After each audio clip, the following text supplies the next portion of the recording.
What's going on, DBN, YouTube, Falcons fans? Well, here we go, y'all. Here we go. Round 2. The sequel. Hotlanta, baby. Georgia Dome. It's finally here. This is what we've all been waiting for ever since week 10, right? AINTS fans, y'all ready? I know y'all real confident right now. I know y'all over there rubbing your hands together. I know you probably think, oh, this one's already in the bag. Alright. I'll let y'all go ahead and think that. Has been detected. I'll let y'all go ahead and think that. But anyway, I'm going to go ahead give y'all this breakdown and this analysis of this game, this very important game that's going to transpire on Thursday night. You know, going to put on my analyst, well, not even analyst, but I'm just going to put on my, you know, well, yeah, my analyst hat right quick and, you know, tell y'all basically what we can do different to win this game, in my opinion. Okay, first of all, let's start off with the Atlanta offense. Offensively, I think we have to utilize the screen game a lot in this game.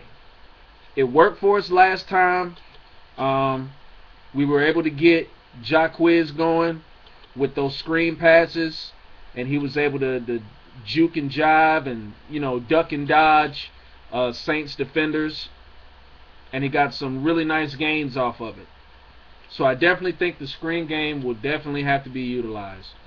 But the most important thing that I think will definitely win us this game out of all of it, and it's not even nothing physical, it's something mental, and that is confidence. Supreme confidence. Last time we played the AINTS, we were not as confident as we should have been. We should have been coming out there hyped up, charged, ready to go hit somebody and put points up on the board. But we were uptight. We were way too emotionally invested in that game. And I think that is one of the reasons why we did not put the game away like we wanted to. Because we were so busy focusing on the rivalry and not focusing on the game. So this time, I really think our confidence level needs to be super high. I'm talking about sky high. And we need to go out there, crump, turned up, whatever you want to call it. You know, the crowd is going to be rowdy. They're going to scream their heads off the whole game. And we need to embrace that enthusiasm. We need to embrace that adrenaline rush. We really do. We need for our players to embrace that adrenaline rush that we're going to give them inside the dome tomorrow night. So definitely, our confidence level needs to be at an all-time high. This is a serious game. Yes, it is. It's very serious. But at the same time, we need to come out there with our heads held high, and we need to come out feeling good about ourselves. Because look at it. The Saints suffered one of the worst ass whippings I've ever seen them suffer in a long time. Okay? They want to come out here and talk about they own us. We could come out and talk about how the 49ers own them. On defense, they've been straight bullies. I mean, I'm just basically knocking these boys around like pendulums every time they faced them in the past season. So, I mean, you know, when you get your ass beat like that, that kind of weighs on you. And we have a chance to take advantage of that.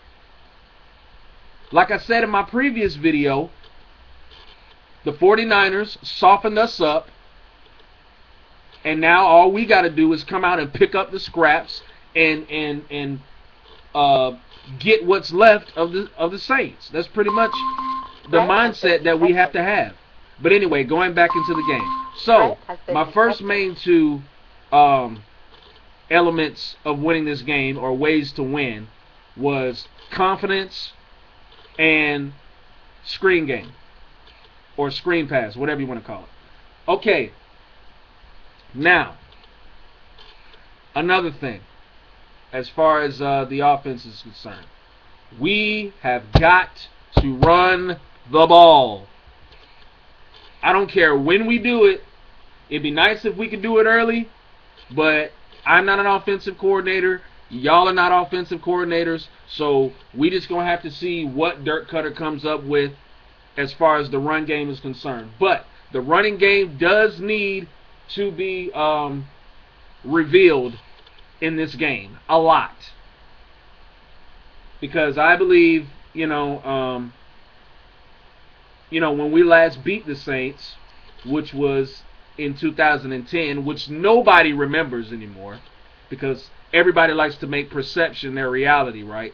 But anyway, yeah, that's the last time we beat the AINTS, was in 2010. Y'all remember that. Don't act like y'all don't know. But anyway, in that game, Michael Turner had a big day. He was running wild all over that defense. Now, mind you now, this was the 1 year removed after they won the Super Bowl. And we basically ran all over them that year. All over them. Michael Turner had a huge day. Okay? And I'm not saying it just needs to be Turner, but we need to have our running backs have a big day if we're going to win this game. The passing game, I'm not worried about. As far as I'll say, for the passing game, we just need to catch the passes. That's all. Just catch the ball. Because I think that's another thing that killed us last time offensively, was we were not catching catchable passes. I mean, now, for the most part, yeah. But I mean, early on, we were not catching catchable passes. We need to catch the passes that are makeable catches. That's basically what I mean. So, like I said, I know that we're going to do that. We're going to catch passes, and we're going to score some touchdowns when we catch those passes. So, I'm not even worried about the passing game. But I'm just saying, just so, I can cover that portion of the offense. But the main thing that I would like to see is the running game. Because, like I said, that's what led us to victory the last time we played the Saints, was when we ran the ball all over them. Like I said, Michael Turner had a big, big day in that game. So, if we could get the running game going, and I'm talking about run the ball how they ran it on us. I'm talking about the Saints. How the Saints ran the ball on us, that's how we need to run it on them. I'm not saying in the same exact way, but we need to come up with creative ways, to get some yardage and move the chains, or either bust it for a touchdown. That's all I'm saying. But I definitely want to see the run game, and the running the ball will definitely be a mandatory thing in this game. Okay, because their defense is vulnerable. We just gotta we just gotta make them be that way. You know what I'm saying? We give the Saints too much respect on offense sometimes. Sometimes I feel like we respect the Saints a little bit too much on offense. We just need to defy the expectations. Just defy everything and just go for it. You know what I mean? Just let it all out. Let it loose. You know what I'm saying? Don't give the Saints defense any respect. That's what they want you to do. Or that's what they want us to do. They want us to, rely on our passing game and, not run the ball as much. Because they know how effective we can be if we do run the ball. You know what I'm saying? So, no, I mean, attack from all angles, through the air and on the ground. So yeah, that's pretty much it on offense. So like I said, confidence is number one. Well, everybody needs to be confident, not just the offense, but everybody. Defense, special teams, everybody needs to be confident. But confidence, the screen pass, catching makeable passes, including deep balls, and running the ball. That's it. And another thing I'll go ahead and slide on in there is I'm confident. I have all confidence in the world in my quarterback, Matt Ryan, but I definitely think Matt Ryan needs to be aware of all situations. And what I mean by that is, if he feels there's an uncovered blitzer coming off the edge, then he needs to either call an audible or check at the line of scrimmage and change the protection or something. But he needs to have, a plan for those unscouted looks and for those uncovered blitzers that are coming off the edge. Whether it be a corner blitz, safety blitz, whatever. He just needs to, be aware of all those situations. And that's really all I got to say about Matt Ryan. I mean, if Matt is aware of all situations, whether it's pressure or whether it's blitzing or, like I said, an uncovered blitzer coming off the edge, then I think Matt Ryan will go 500 yards in this game. Seriously. You know what I mean? So, that's really all I got to say about Matt Ryan. But yeah, that takes care of the offense. Now on to the defense. Now I know I've been listening to 790 The Zone, and I've been listening to, everybody on Twitter and everybody, around the world saying it. Pressure, pressure, pressure, right? Well, as you all know, in order to get Drew Brees on the ground, you cannot come at him from the edge. It's helpful. It's effective to an extent, but you have to get him right down the middle. I know that's easier said than done, but I really started to understand that strategy or that scheme or that way to pressure a smaller quarterback. And it just doesn't apply for Drew Brees. It applies for all small quarterbacks. I mean, it makes sense. I mean, because, if you're an athlete, the type of athlete that Drew Brees is, and you have really good footwork, and you can move around back there in that pocket, then you can anticipate pressure coming from both sides. But sometimes as a smaller quarterback and a quarterback that's got good footwork and can move in the pocket, sometimes you don't expect pressure to come straight at you. Why? Because you've got your two big linemen, picking up, pass protecting. Because you usually will have a good offensive line that knows how to pass protect, specifically protect the middle. But if you have big, strong, fast, relentless linemen or relentless defensive fronts that can kind of mush those 300-pound linemen back and get to you, that's going to distract you, and that's going to throw you off. Now, I'm not trying to get off topic about Drew Brees. I'm just trying to explain to y'all about, how certain forms of pressure works against different size quarterbacks. Now, edge pressure, that might work against a bigger quarterback, per se, a Cam Newton or a Josh Freeman or Tom Brady, Peyton Manning, whatever the case may be. You know what I'm saying? But when you got these small guys like a Michael Vick or like a Drew Brees or Mark Sanchez or a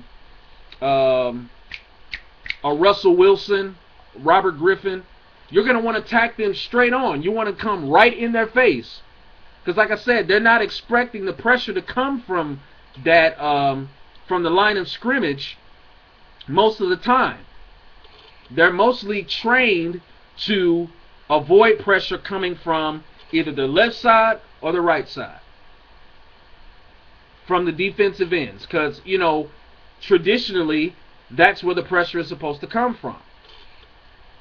But I'm just saying, if you attack the middle, if you attack the middle of the field, if you're, you know, a defensive lineman, and you make the pocket collapse, and then you've got that pressure coming off the edge, you know,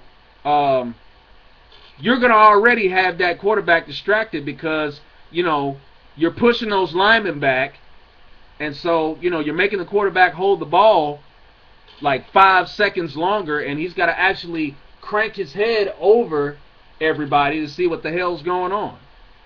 So basically what I'm trying to say is that our defensive front has to find a way to make the pocket close from up the middle. And not, I mean, we could get pressure off the edge, but it's mostly going to have to come from the middle. So Babineau, Peters, Travian Robertson, you know, whoever, Vance Walker, whoever, you know, the pressure's going to have to come straight ahead. We're going to have to get right in Drew Brees' face, along with, you know, coming off the edge as well. So that's going to be the #1 objective on defense. So the defensive side of the ball is going to be won by the guys up front. Now, of course, the secondary is going to play a part in that because, yeah, they're going to have to cover the receivers and tight ends and all that stuff and stop the run and all that. But, you know what I'm saying? I think the defensive line is going to dictate where, you know, how this game goes for Atlanta defensively, because they've got to find a way to make that pocket close and, you know, get Drew Brees looking either, you know, left or right, not straight down the field.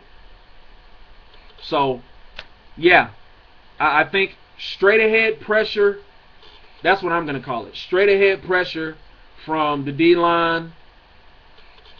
And that's definitely going to be the main thing. Now, of course, everybody knows we got to stop the run. I don't have to say that. Everybody knows that. You know, I don't even really have to point that out, because everybody knows we've got to stop the run. We know that the Saints are going to run the ball on us, you know, more than one time. So everybody knows we got to stop the run, so I don't have to say that. But my main thing that I want to see is I want to see how we can find ways to close the pocket from straight ahead, like right in Drew Brees' face. Now, if we're able to get pressure off the edge and get him that way, then that's fine. But I'm just going to be honest with y'all. Don't be surprised if you see Drew Brees stepping out the way and stepping up in the pocket and firing that ball off. I'm just going to tell y'all. I'm being honest. You know? Right. So the pressure has to come straight ahead in Drew Brees' face, like directly at him.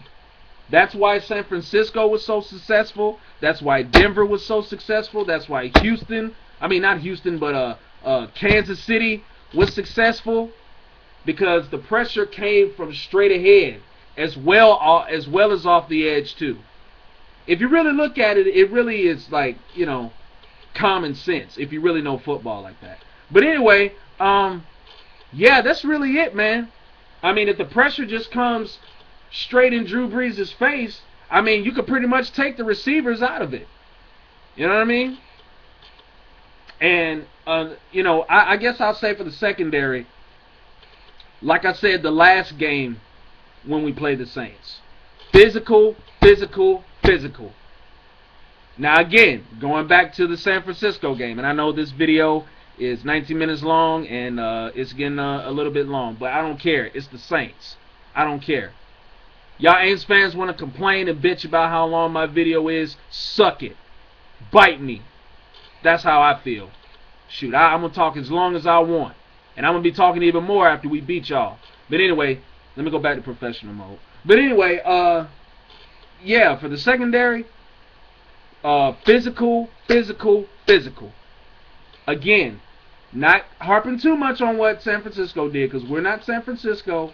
But one thing that we can take from them is that if you hit the Saints, and when I mean hit them, without missing a tackle, if you got a good angle on a receiver and the ball, and if you get them like right at that moment and like really lay them out, they will fold.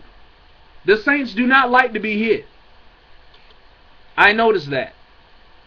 I noticed that a lot. The Saints do not like to be hit. I mean, the San Francisco secondary was playing conga drums with those receivers the other night. I mean, Marcus Colston hit a front flip like in midair, courtesy of Deshaun Goldston. You know what I mean? Like, come on, man. I mean, that's basically the same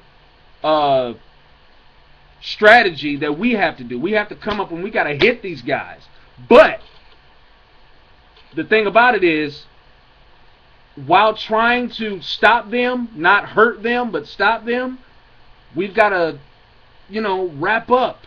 We got to really tackle them and bring them down to the ground. We just can't go lunging in like a dart, and trying to, knock them out, because that's not going to work.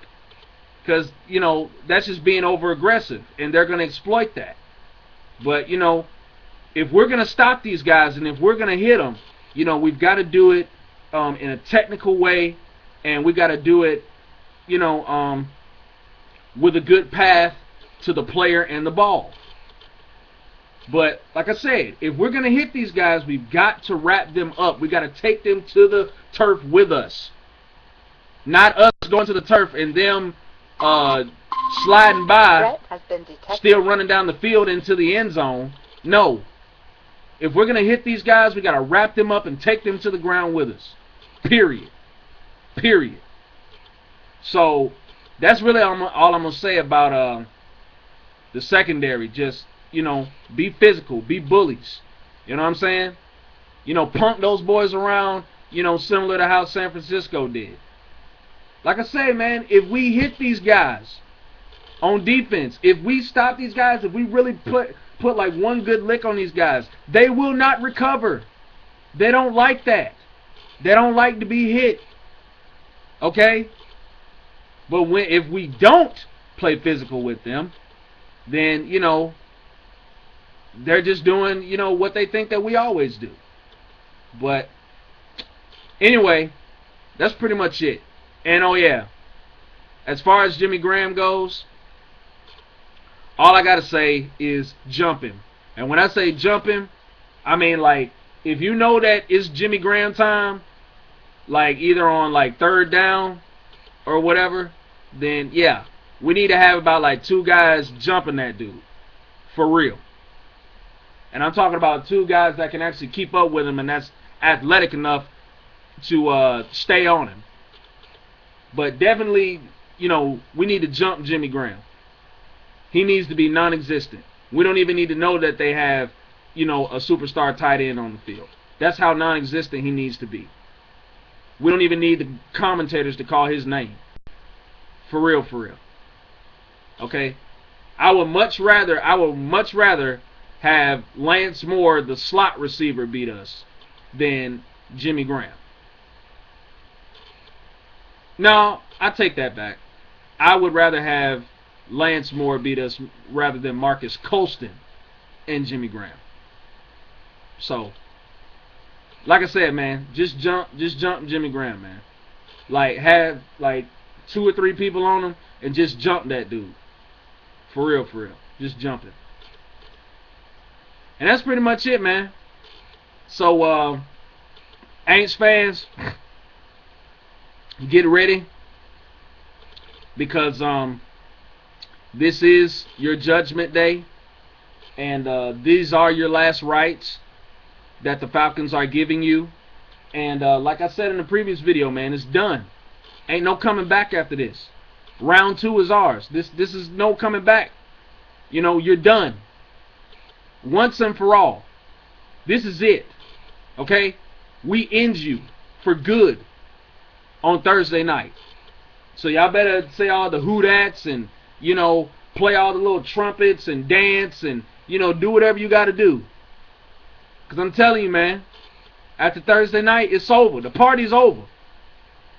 I'm serious. We turning off the music. The party's done. Done data.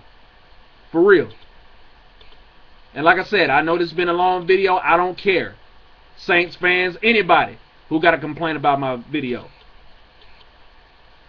you can take that number 1 with you. For real, for real. But anyway, I think I just got a good feeling that Atlanta's going to win this game. I think we are going to come out a lot more focused. I don't think we're going to let any hard feelings or emotions get involved, or at least I'm praying and hoping that we don't. But I'm claiming that we're going to come out extremely confident. I don't think we're going to have, you know, anything, you know, else on our mind but just winning this game and reaping the benefits after it. That's what I believe. You know, it's going to be no emotional feelings involved. All the hard feelings are going to go right out the building, and we're going to come in there. You know, the offense is going to put up huge points. The defense is going to bully the Saints offense. You know, Breeze is, you know, going to be distracted, and, you know, he's not going to know what hit him. And I believe this is going to be an awesome night for Atlanta. So, yeah. That's pretty much it. Well, I'm going to go ahead and leave it there, man. I'm going to leave it right there, you know, because I know it's going to be some people that's going to be complaining and bitching like, oh, your video's too long. Stop making your videos so long. Whatever. It's my channel, bitch. Deal with it. Like I said, bite me. Anyway, so y'all know what it is, DBN fans. Let's go in there and let's rock that dome, man. Let's shake it, you know, to its very core. You know what I'm saying? Let's put them AINTS fans on hush mouth, and let's let Drew please and everybody else know what's up. Real talk. Oh yeah, Curtis Lofton, shut your crying ass up. Talking about this ain't no rivalry, and keep Roddy White name out your mouth, little bitch. That's why he gonna juke your ass for about 80 yards and for a touchdown. Matter of fact, he gonna go for 180, 70 catches on your ass. God dang, Curtis Lofton, man. I knew you were gonna grow soft when you went to the Saints. Coming out here like a little bitch. Oh, Roddy talked about me. Roddy hurt my feelings. Yeah, alright, whatever. Go on somewhere with all that, man. For real, for real. I thought you were 5'0", man. You ain't no damn police. Looking more like a damn, shit, I don't know. Anyway, whatever. Thursday night is going down. Falcons, we got this. Round 2, this ours, man. This victory is ours. Saints fans, you're done. Get your suicide watch alerts on, because you're done. I'm serious. Alright. 2 fingers for my Falcons fans. 1 finger for y'all stinking ass AINTS fans. I'm bouncing.